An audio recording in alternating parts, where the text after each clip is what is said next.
Yo, what is up, legends? Welcome back to another video on the channel. Today we're going to jump into the drop of my new track with Sandro Silva, the king of epic. This one is Founding Fathers. This one is a cool blend between mine and Sandro's sound. You know, Sandro's plucks, my kind of newer techno influenced big room as well. It's been so much hype around this track ever since W&W played it. I knew this would be a good release when it came out. It's quite simple, but damn, is it heavy. So we're going to jump straight in. We're going to go for these quick fire episodes. I know some of you guys like the longer episodes, but I think for you guys that want to learn stuff, it is better to have a shorter, less long-winded episode, because you can just take in the information better and you don't get bored and you don't click off me and go and watch something else, you know. So let's jump straight in. What is this drop about? Drop 1 is simple techno influence, right? If you listen to drop 1 and drop 2 has more big room sounds, percussion, all that kind of stuff, the melody. This is just about pure power. So today we're going to jump into the drop, and then next week we'll do the breakdown.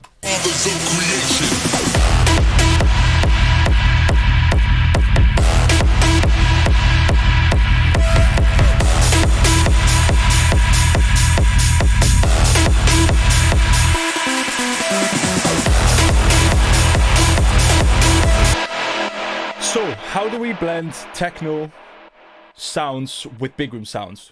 For me, it was pretty easy. I started with this drop idea, and I actually posted this on my story, just this plucky sound. And I remember that Sandro messaged me saying, yo, we have to do this one together. So we started working on it together as a collaboration from that point. I started with, obviously, the Sandro Silva sound, you know, the pluck sound. So how did I come up with that actual pluck sound? We have a few layers.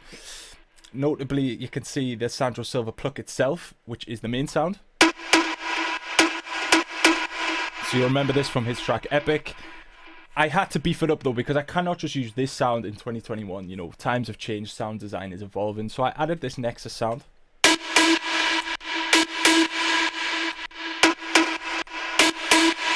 Which has a great character on its own, and it also transforms it, but still stays a pluck sound. We have this sound as well.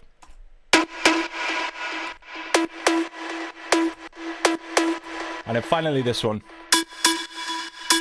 So as you can see, these are all pluck sounds blended together to make one unique sound that you can't really replicate as easy. By the way, the sample pack for this one will be coming, so don't worry, I'll give you all these sounds. I'll give you this pluck sound that I created, so stay tuned for that Patreon squad. But together we have this. We have a main sound and then sounds to back it up. However, I wasn't satisfied. This sounds way too simple and more and like a sample, right? So what I wanted to do is add a lead sound to this to make everything gel together, and I found this sound within June. So that's where we get the stab from as well. We've got the stab and the lower note there, and this sound takes this pluck to the next level. This is layering samples with a VST, and it just makes something sound way more authentic and less sampley. Because if it sounds too much like a sample, it's not gonna work out, really, is it? It's just gonna sound too simple and not smooth. The thing about this lead is it's smooth. So there you get that extra character. For the drop melody, I wanted as much space as possible, right? Just like in my track Disco, I wanted a lot of space and a lot of reverb here. And the reverb is next level. I think might have pushed it a little bit too much, but you know what? No complaints yet.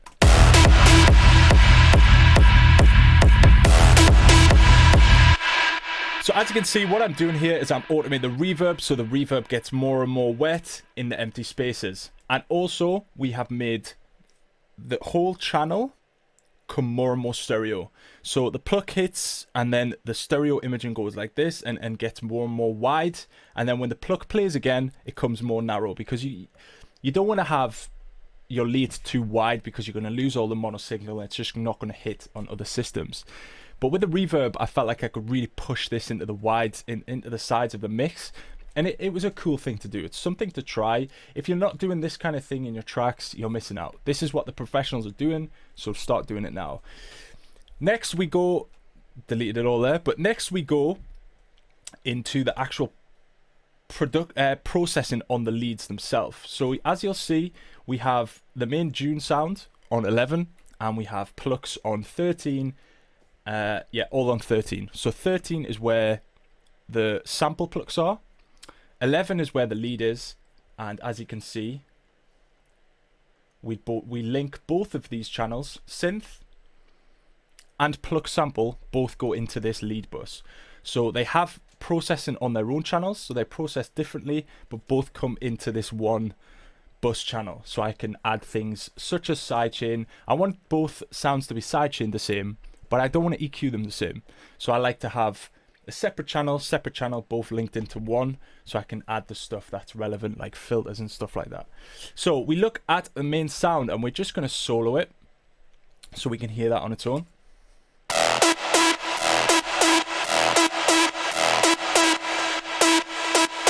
It's quite a crispy sound. So as you can see, I didn't go crazy here. I used a bit of camel crusher, used a bit of the tube distortion. I wanted a little bit more of that grit, bring the grit out of the sound more. We have Fruity Blood Overdrive, which just makes the sound more full, and it gives more presence in that mid-range. Just makes it sound a little bit more nasty and angry, and I think that's what this sound needed. It just gave it more body as well. Get a little bit of a lift and playing with the volumes. The reason I do this with an EQ is because a lot of the time I have automations with this volume. So if I want to turn the volume up, I have to go back and fix those automations, and who's got time for that? So I just go into an EQ and just lift up the volume or take the volume down with an EQ like this. We have the main EQ for the lead sounds. As you can see, I haven't took too much from the lows, 100 Hz and under. Nice little boost in the mid-range, not too much lift on highs. Don't want it to sound too crispy and too annoying. Little bit wide on the stereo imaging. And then a final EQ because I'm never happy. So that is the main lead sound. Let's see what the main pluck sounds sound like. So as you can see, it's pretty much a carbon copy, right? We've got the camel crusher, we've got the blood overdrive, we've got the EQ lifting up the volume slightly, and we've got the EQ, which is slightly different here. You'll see with the plucks, I'm taking 170 Hz and under. In the main lead sound, I was taking 100 Hz and under. With this, the pluck sound, because it had more of the low end frequencies, I wanted to take more of that out. With the lead sound, it didn't have as many low frequencies, so I didn't really need to like take away all the low mids and stuff like that.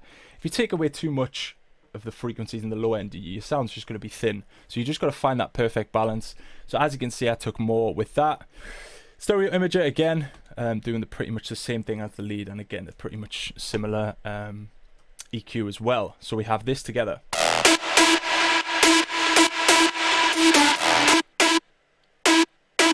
But as you can see, this middle, the lead bus is really important. I've just turned everything off there, and it just sounds dead. So this is where it gets nasty. So we have an Arts Acoustic reverb. Go ahead and steal the settings if you want. I have linked that with a controller. So every time the note hits, the reverb is going to be ducked. Not too much though, because as I said before, I want this to be a crazy heavy reverb techno drop, so it's not ducking too much, but it is ducking a bit.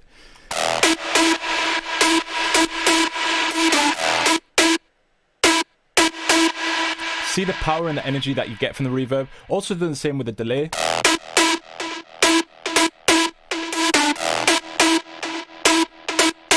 So I've got a quarter delay on a ping pong, and what that is doing is also getting ducked, so when the note plays, the delay doesn't play, because you don't want the notes to kind of overlap your main melody, because it's just going to sound jumbled, right? So that's why I've got delay and reverb both linked with a controller. You can link anything. If there's anything that you think you don't want to turn on all the time, a great thing to do is use the peak controller, especially with effects like delay and reverb. Fab Filter Satin, bit of saturation on the sound. See how much more mean it sounds now. We've got a transient master because I wanted more attack on the plucks. Plucks are very attacky kind of sounds, so you don't want it to sound too flat, so I wanted more of a click.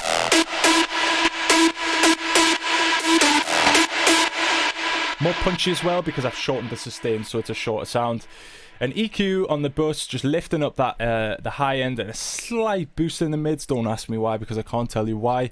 And a kickstart also, because you need a bit of sidechain, right? But it's not too heavy. What I've gone for is the quick chain, so it's not going to sidechain very pumpy, but it's going to sidechain quite loose. And as you can see, I don't even have it on 100%. So that is the lead sound. Very, very simple.